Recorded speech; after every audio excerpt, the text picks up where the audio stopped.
Bus అని పెట్టి అది ఫ్రీ బస్ అని మహిళలకు ఫ్రీ అని చెప్పిండ్రు, మగవాళ్ళకు మళ్ళీ ఛార్జెస్ పెంచారు. అంటే ఎక్కడ ఇచ్చిండ్రు మీరు? ఏ హామీ మీద నిలబడ్డారు? ఏ గ్యారంటీ మీద నిలబడ్డారు? 22 నెలల నుండి మీరు మా అక్క చెల్లెలకు 2,500 రూపాయలు నెలకు చొప్పున మీరు బాకీ పడ్డారు.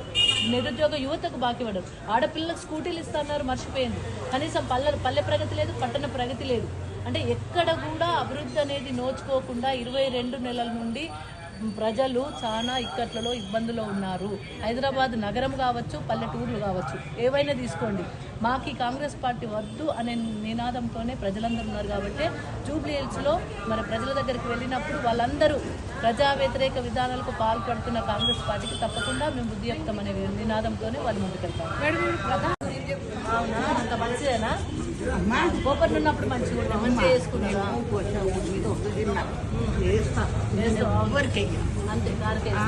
ఏంటంటే ఆయన ఏం చేస్తలేడు, వీడు ఎవరికేం చేస్తలేడు. బీదోళ్ళకి చేసిండు, ముడిగోళ్ళు కేసీఆర్ ఎంత మంచిగా చేసిండు బిడ్డ.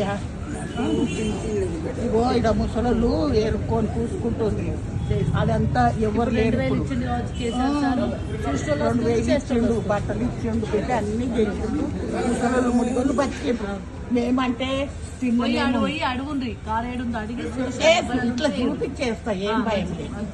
అందరికి చూపించేస్తా. ఎవడేం పెట్టిన వాళ్ళు ఉన్నారు.